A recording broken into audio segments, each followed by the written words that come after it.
I'm in the Gothic world, the world of chivalry, courtesy and romance, a world in which serious things were done with a sense of play, where even war and theology could become a sort of game, and when architecture reached a point of extravagance unequaled in history. After all the great unifying convictions of the 12th century, high Gothic art can look fantastic and luxurious, what Marxists call conspicuous waste. And yet, these centuries produced some of the greatest spirits in the whole history of man, amongst them St. Francis of Assisi and Dante. Behind all the fantasy of the Gothic imagination, there remained, on two different planes, a sharp sense of reality.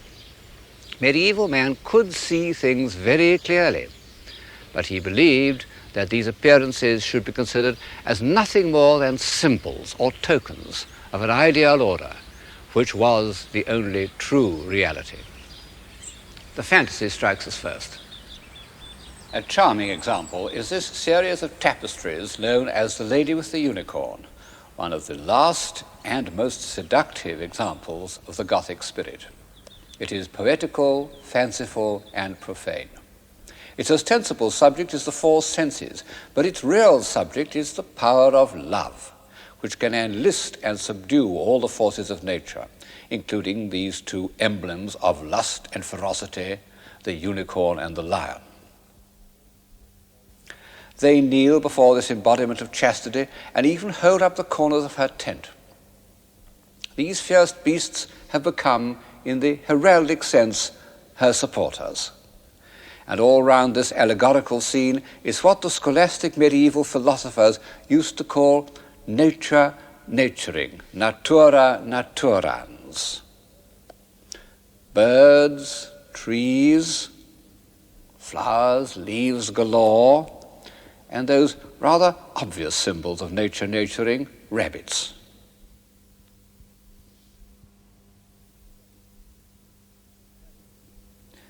There is even nature domesticated, sitting on a cushion.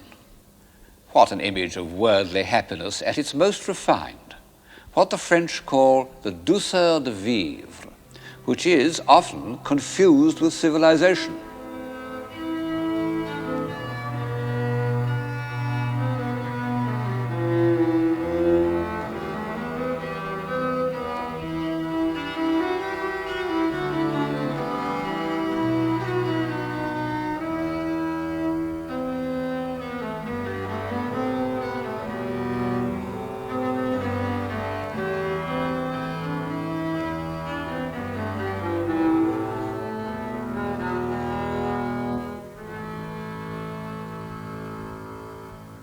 We've come a long way from the powerful convictions that induced knights and ladies to draw carts of stone up the hill for the building of Chartres Cathedral.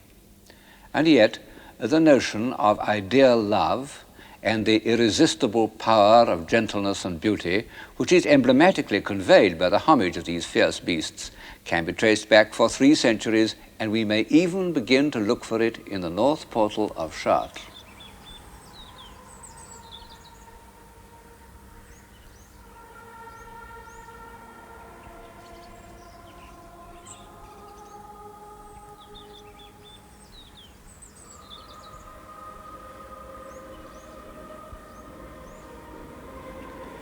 This portal, the north portal, was decorated about the year 1220, and it seems to have been commissioned by that formidable lady Blanche of Castile, the mother of St. Louis.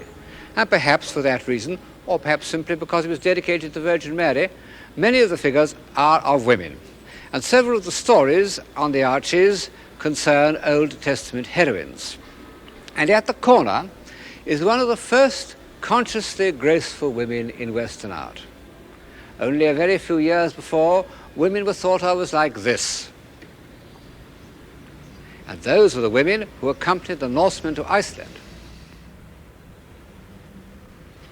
Now, look at this embodiment of chastity, lifting her mantle, raising her hand, turning her head, with rhythms of self-conscious refinement that would have become mannered, but here are genuinely modest. In fact, she represents a saint called Saint Modeste, which he might be Dante's Beatrice. Of the 2 or 3 faculties that have been added to the European mind since the civilization of Greece and Rome, none seems to me stranger and more inexplicable than the sentiment of ideal or courtly love. It was entirely unknown in antiquity. Passion, yes. Desire, yes, of course. Steady affection, yes. But this state of utter subjection to the will of some almost unapproachable woman, this belief that no sacrifice was too great, that a whole lifetime might properly be spent in paying court to a disdainful lady or suffering on her behalf. This would have seemed to the Romans or to the Vikings not only absurd but unbelievable. And yet for hundreds of years it passed unquestioned. It inspired a vast literature from Chrétien de Troyes to Serie, most of which I find completely unreadable.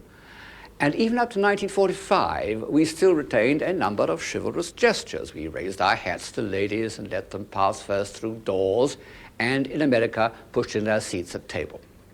We still subscribed to the fantasy that they were chaste and pure beings in whose presence we couldn't tell certain stories or pronounce certain words.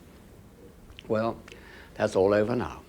But it had a long run, and there was much to be said for it. How did it begin? The truth is that nobody knows. And most people think that, like the pointed arch, it came from the East, that pilgrims and crusaders found in the Muslim world a tradition of Persian literature in which women were the subject of extravagant compliment and devotion. I don't know enough about Persian literature to say this is true, but I do think that the Crusades had another, less direct influence on the concept of courtly love. The lady of a castle must always have had a peculiar position, cooped up with so many unoccupied young men who couldn't spend all their time fighting. And when the lord was away for a year or two, the lady was left in charge. She took on his functions and received the kind of homage that was accepted in a feudal society. And the wandering knight who visited her did so with the mixture of deference and hope that one gets in the troubadour poems. Pour mon cœur relais au cierve une chanson faire.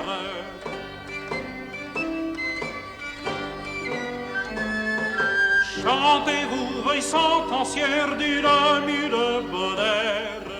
In support of this theory is the subject of the siege of the Castle of Love, which appears on mirror cases and caskets and other domestic objects of the 14th century.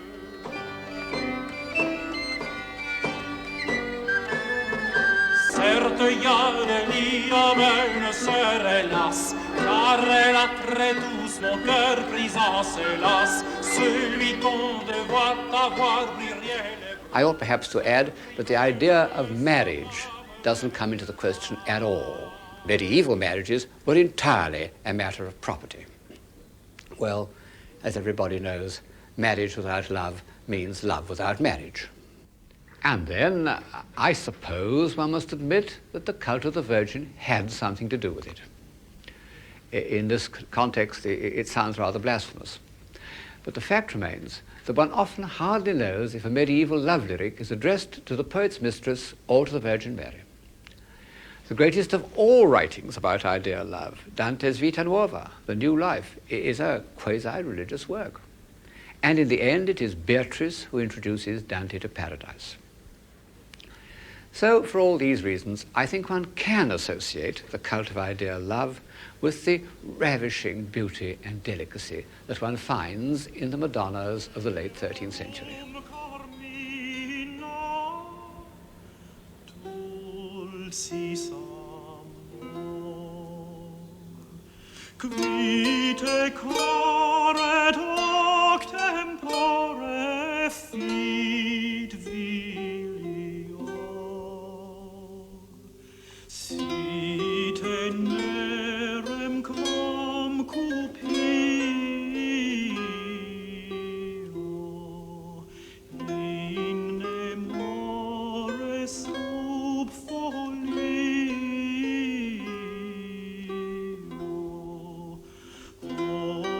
Osculare cum gaudium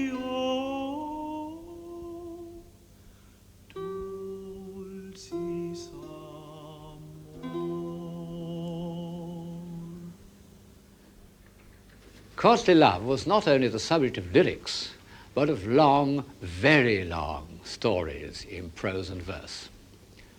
And this reminds me of something else that the Gothic centuries added to the European consciousness, that cluster of ideas and sentiments which surrounds the words romantic and romance.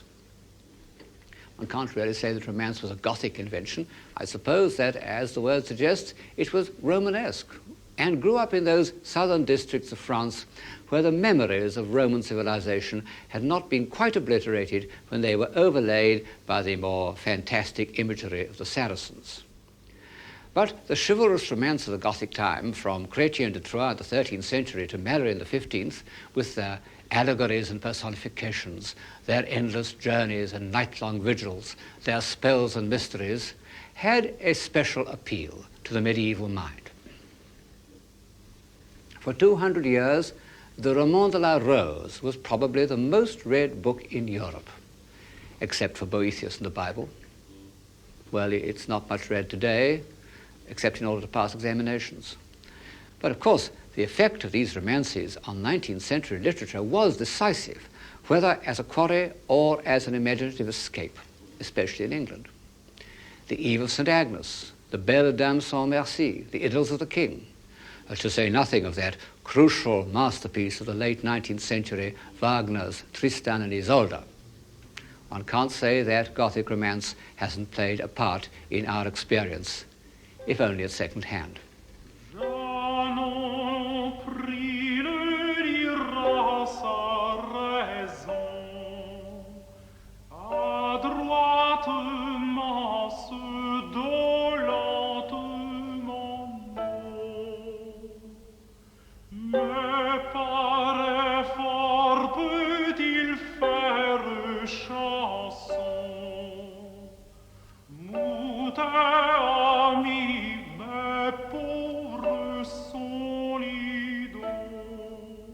The summit of court civilization was reached in the late 14th century in France under the patronage of the Duc de Berry.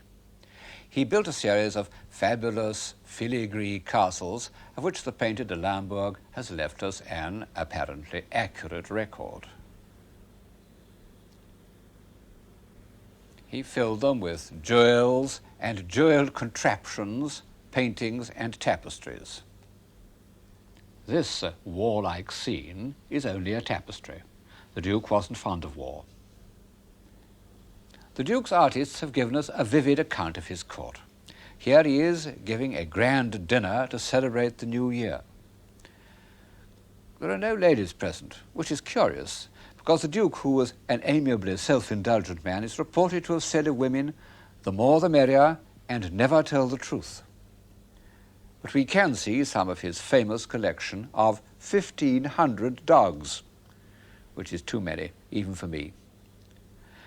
They seem to have had the run of the table.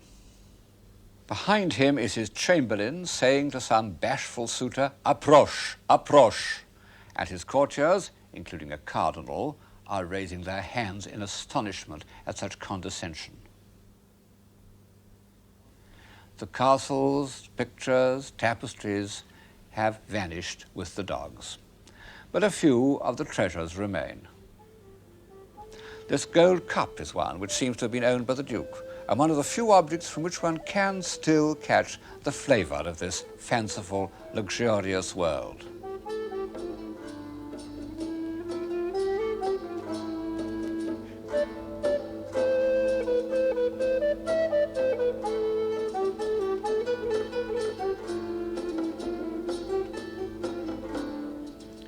And this, nominally a reliquary, but actually an extravagant but charming tie. It's supposed to have held a thorn from Christ's crown at the crucifixion. There were many patrons of art and collectors at that time, but the Duke was peculiar in that the arts were his whole life. And to pay for his collections, he taxed his subjects mercilessly, and they probably wouldn't have agreed with this miniature where St. Peter seems to be admitting him to heaven without the usual formalities. It was a colder world for peasants.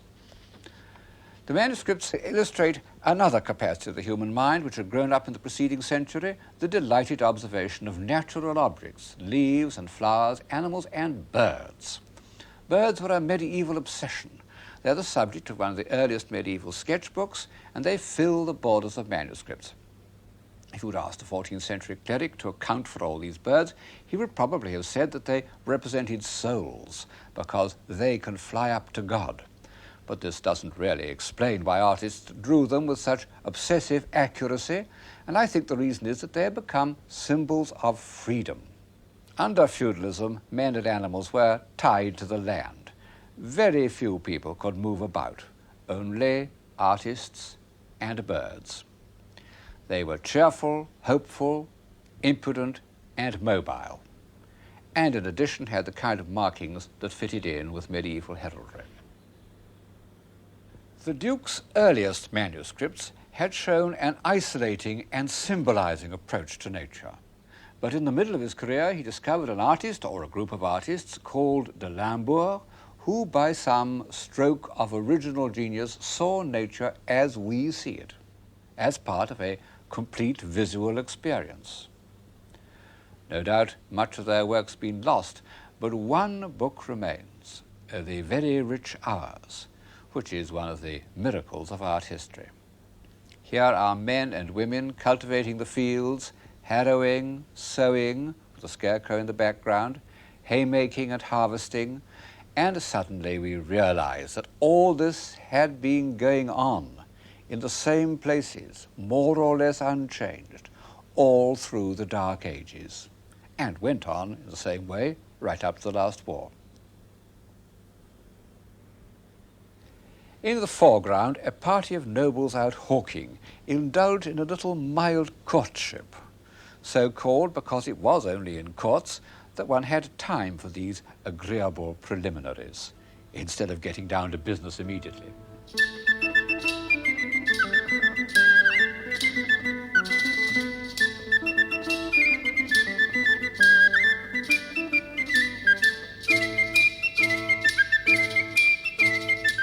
Then, in May, everyone puts on crowns of leaves and goes out riding. What a dream! No society has ever been more elegant, more debonair, more dainty. Those French and Burgundian courts were the model of fashion and good manners all over Europe.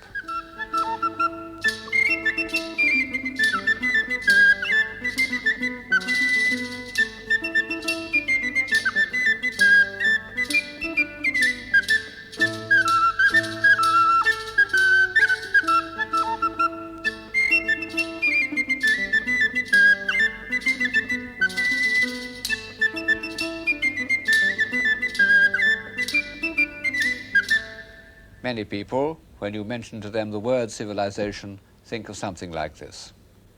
Well, it isn't to be sneezed at. But it isn't enough to keep a civilization alive, because it depends on a small, static society that never looks outside or beyond.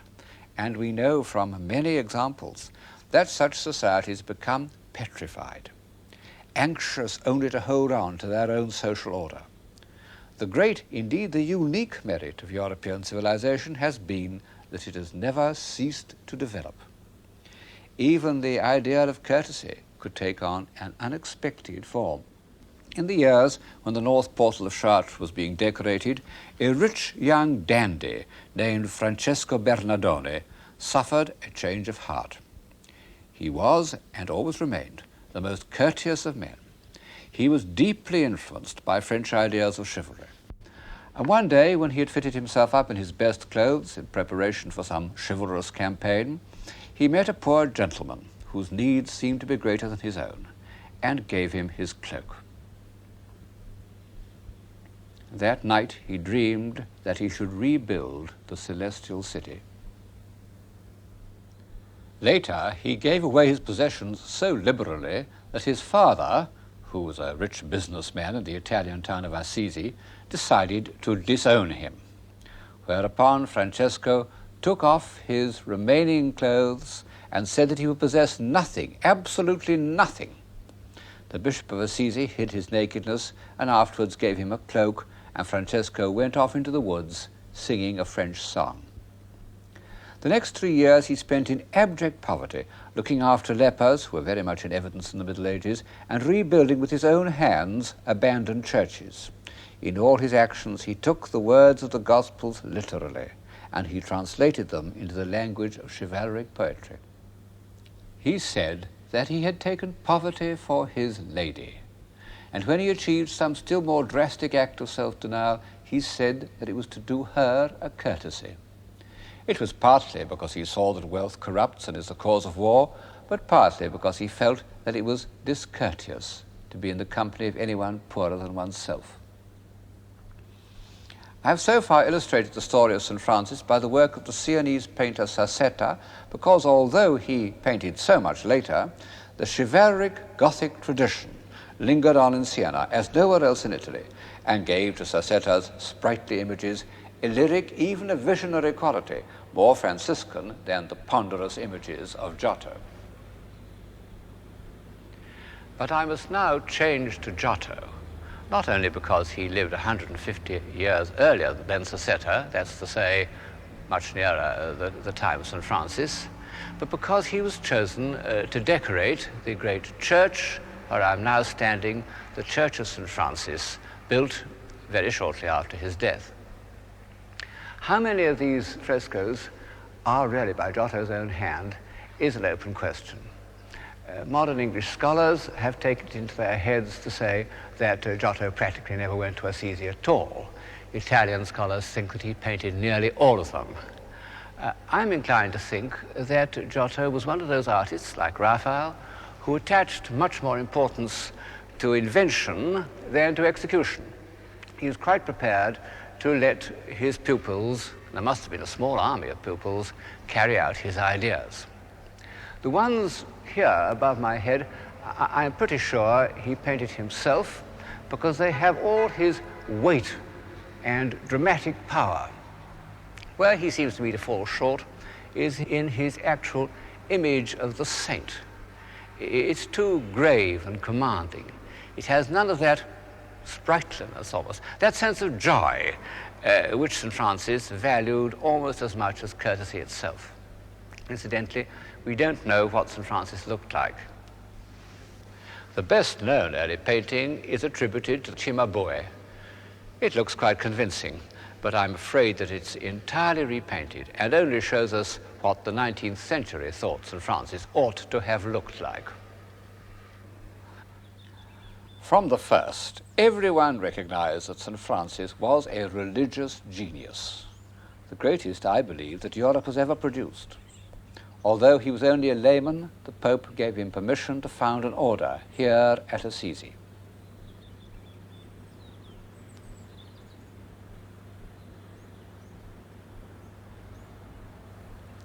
St. Francis died in 1226 at the age of 43, worn out by his austerities. On his deathbed, he had asked forgiveness of poor brother Donkey, my body, for the hardships he had made it suffer. He had seen his order go from a group of humble companions and become a great institution, a power in church politics. And at a certain point, he had quite naturally and simply relinquished control. He knew that he was no administrator. Within 2 years, only 2 years of his death, he was canonized, and his companions began to build this great church to his memory. A masterpiece of Gothic architecture, also an incredible piece of engineering.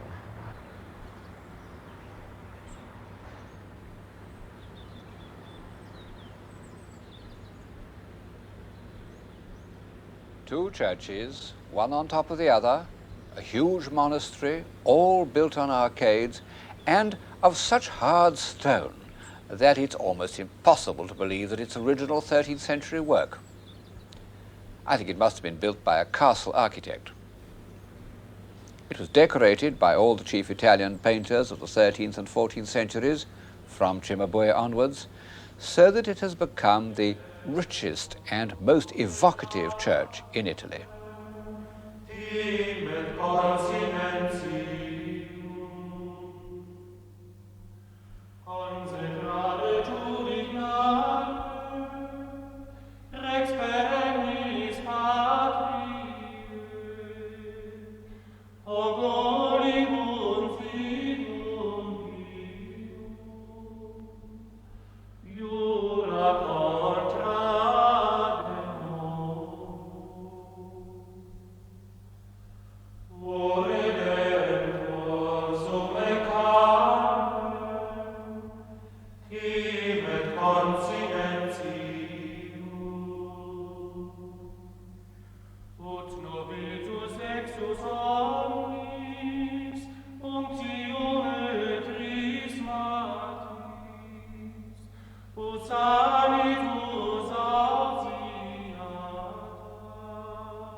A strange memorial to the little poor man, whose favourite saying was, "Foxes have holes, and the birds of the air have nests, but the Son of Man hath not where to lay his head."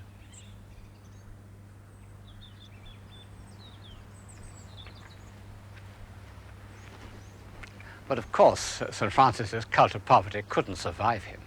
It didn't even last his lifetime. It was officially rejected by the Church because the Church had already become part of the international banking system that originated in the 13th century. And those of St. Francis's disciples who clung to his doctrine of poverty, called fraticelli, were denounced as heretics and burnt at the stake. And for 700 years, capitalism has continued to grow to its present monstrous proportions. It may seem that St. Francis has had no influence at all, because even those humane reformers of the 19th century who sometimes invoked him didn't wish to exalt or sanctify poverty, but to abolish it.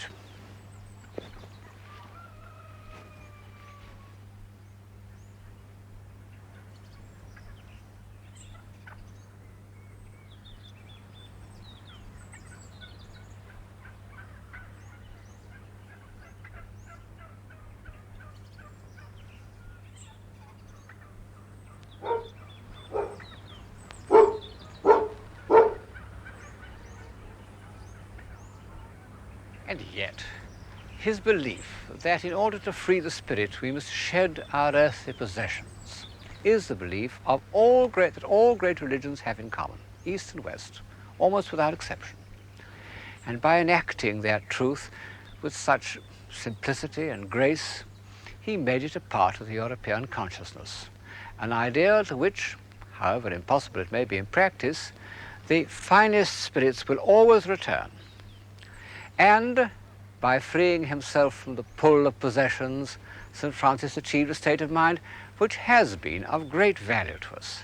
I mean his belief in the unity of creation and the possibility of universal love.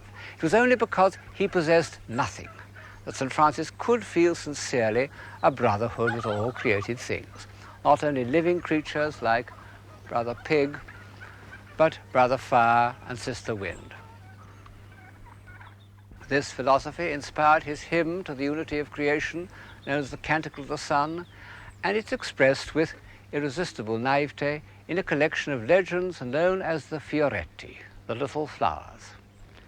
Not many people can make their way through the polemics of Abelard or the definitions of St. Thomas Aquinas, but everyone can enjoy these holy folk tales which, after all, may not be completely untrue.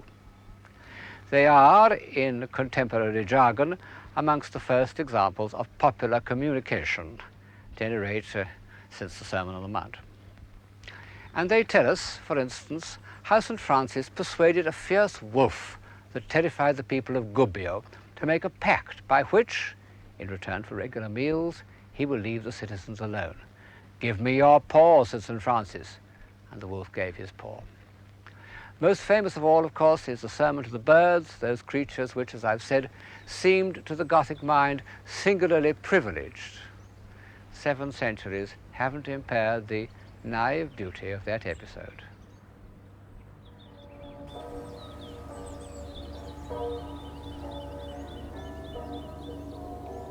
St. Francis is a figure of the pure Gothic time, the age of crusades and castles and the great cathedrals.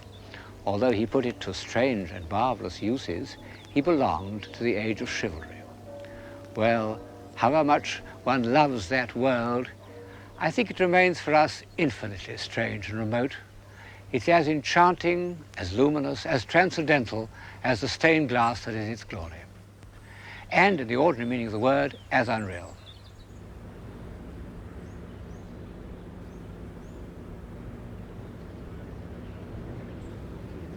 But already, during the lifetime of St. Francis, another world was growing up, which, for better or worse, is the ancestor of our own. The world of trade, of banking, of cities, full of hard-headed men whom aim in life was to grow rich without ceasing to be respectable. Cities, citizen, civilian, civic life. I suppose that all this ought to have a direct bearing on what we mean by civilization. Behind me is the town hall of Siena, looking very much as it did in the 14th century. In fact, the city architect told me that the population is 2 less than it was in the 13th century. Historians sometimes maintain that civilization began in these Italian republics of the 14th century. Well, civilization, as I understand it, can be created in a monastery or a court just as well as in a city, perhaps rather better. But all the same, the social and economic system that grew up in the 13th century had a point. It was a manageable human unit. And as opposed to the system, if we can call it a system, of chivalry, it was realistic. And the proof is that it has survived. Of course, Siena remained to some extent medieval compared with Florence. There, industrial and banking conditions at the time of Dante were surprisingly similar to those that exist in Lombard Street today, except that double entry wasn't invented till the 14th century in Genoa, I believe. Of course, the Italian republics weren't in the least democratic, as those pre-Marxist innocents the liberal historians used to think they were. Exploitation was in the hands of a few powerful families who managed to operate within the framework of a guild system in which the workers had no say at all. The Italian merchant of the 14th century isn't a sympathetic figure, less so really than that old reprobate Jean de Berry. The stories of Florentine thrift are like the stories that Jews used to tell about each other. But, and here the parallel with Lombard Street is not so close, the new merchant classes, as patrons of the art of their own time, were at least as intelligent as the aristocracy. And just as their economic system was capable of an expansion that has lasted till today, so the painting they commissioned had a kind of solid reality that was to be the dominant aim of art up to the time of Cézanne. The first, and in some ways the greatest painter of this new reality was Giotto.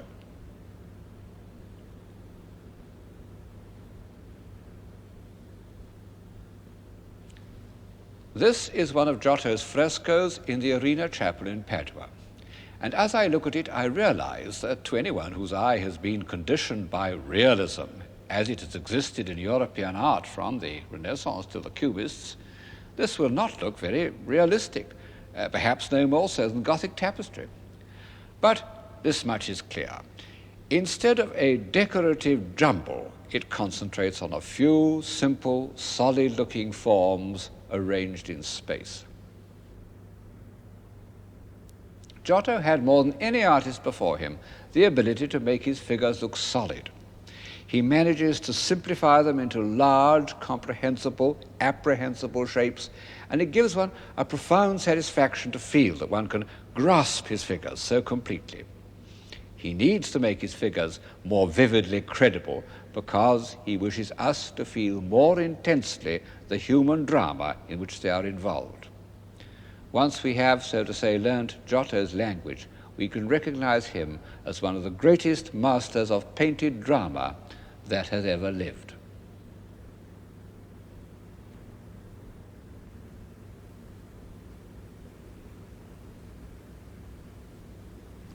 How did Giotto evolve this very personal and original style?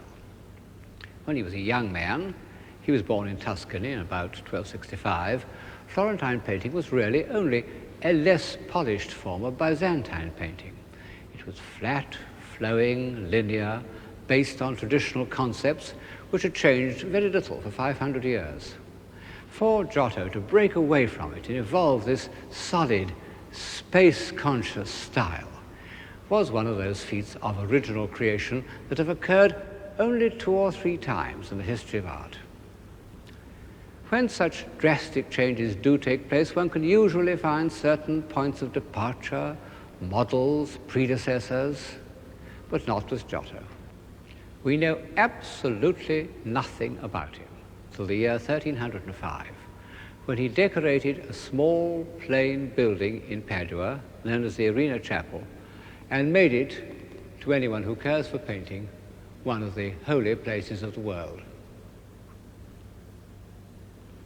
It was commissioned by a moneylender named Enrico Scrovegni, whose father had actually been imprisoned for usury, that is to say, for charging an extortionate rate of interest, because moderate rates of interest were unofficially countenanced.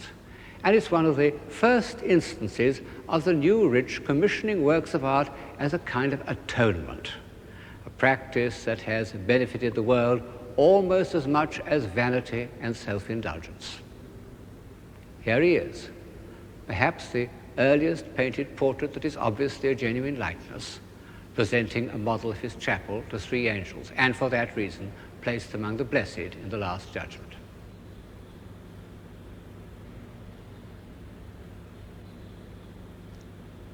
Giotto is the supreme dramatist of human life in all its diversity.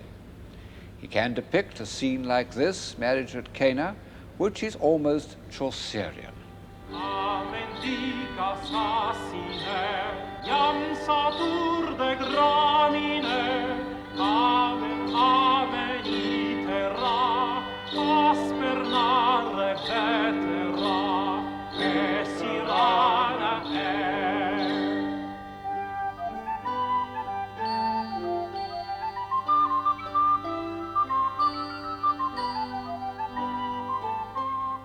Behind the pots stands the pot-bellied host who tastes with astonishment the wine that has been created out of water.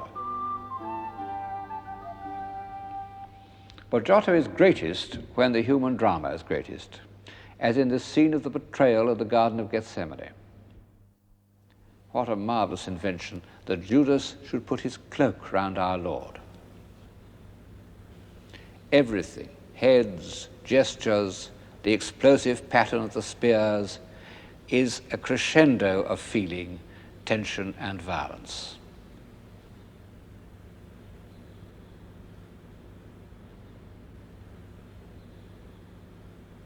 But he can also achieve the lyrical beauty of the Virgin's wedding procession.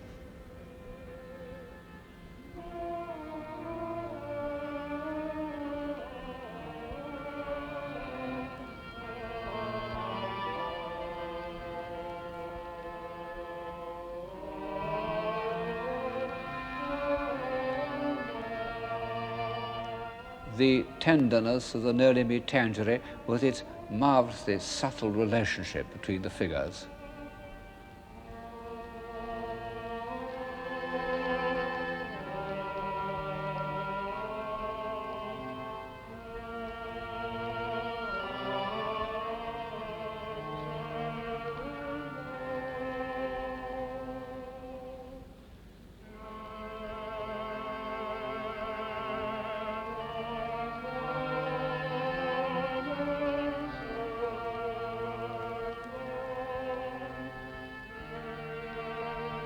And finally, the lamentation over Christ's dead body.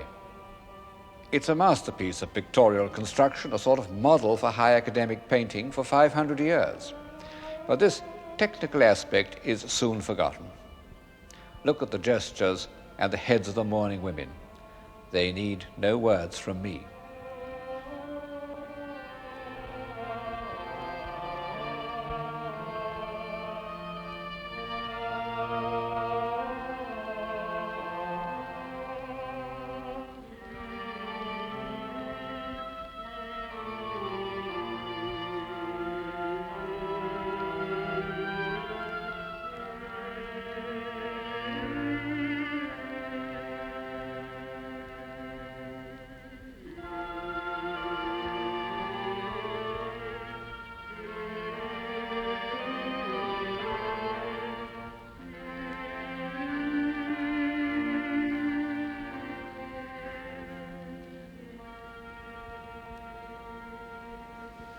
Although I think that Giotto was one of the supreme painters of the world, he has equals.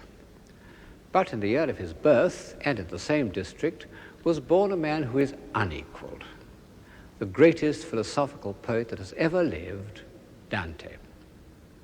Since they were contemporaries and compatriots, one feels that it should be possible to illustrate Dante by Giotto. They seem to have known each other, and Giotto may have painted Dante's portrait. In fact, their imaginations moved on very different planes. Giotto was above all interested in humanity. He sympathized with human beings, and his figures, by their very solidity, remain on earth. Well, of course, there is humanity in Dante. He lived in the thick of Florentine politics, and all the characters he had pitied or hated or admired appear in his poem, not only as representatives of good and evil, but with the vividness of real people. But Giotto lacked Dante's philosophic power and moral indignation, that heroic contempt for baseness that was to come again in Michelangelo.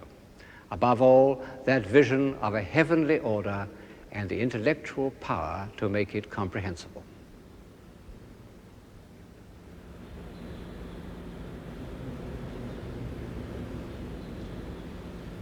In a way, the poet and the painter stand at the junction of two worlds. Giotto belonged to the new world of solid realities, the world created by the bankers and merchants for whom he worked. Dante, as has often been observed, belonged to the earlier Gothic world, to the world of St. Thomas Aquinas and the great cathedrals. One isn't as close to Dante in the Arena Chapel as one is here in the Romanesque baptistry at Pisa. The pulpit by Niccolo Pisano was executed 5 years before Dante was born, and yet it has all his sense of horror, even some of the elements of the grotesque that come into the Inferno, combined with much that is derived from antiquity. And it has the same keen eye for truthful details, although, of course, we can no longer believe in these rather ridiculous monsters.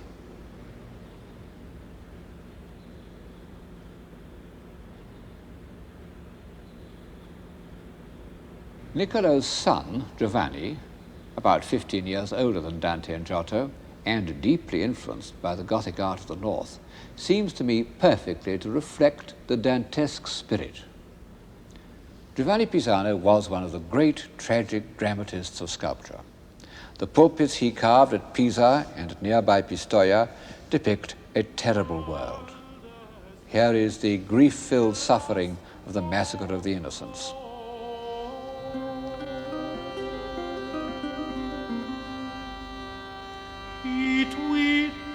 And went away unknown.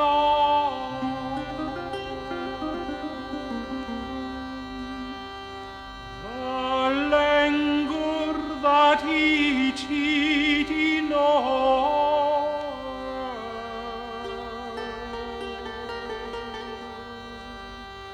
the loss he find the priest thereof.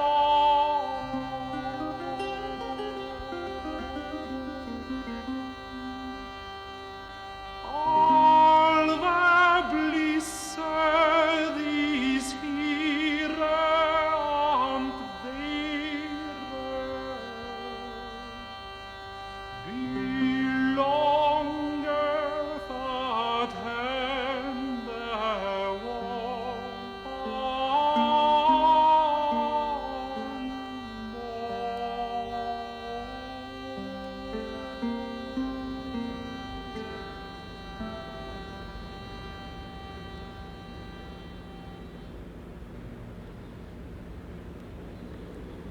But Giovanni Pisano's feeling of tragic indignation was only one side of Dante. In the second half of his great poem, from the middle of the Purgatorio onwards, there are moments of disembodied bliss to which no artist of the time did justice. Nor were the painters of the 14th century ready to reflect Dante's feeling for light. Like all the heroes of this series, Dante thought of light as a symbol of civilized life. And in his poem he describes accurately and economically light in all its varying effects. The light of dawn, light on the sea, light on leaves in spring. But all these beautiful descriptions, which are the part of Dante that we like best, are only similes. They are introduced by the words as when. They are intended to illustrate and make comprehensible to our earthbound senses the vision of divine order and heavenly beauty.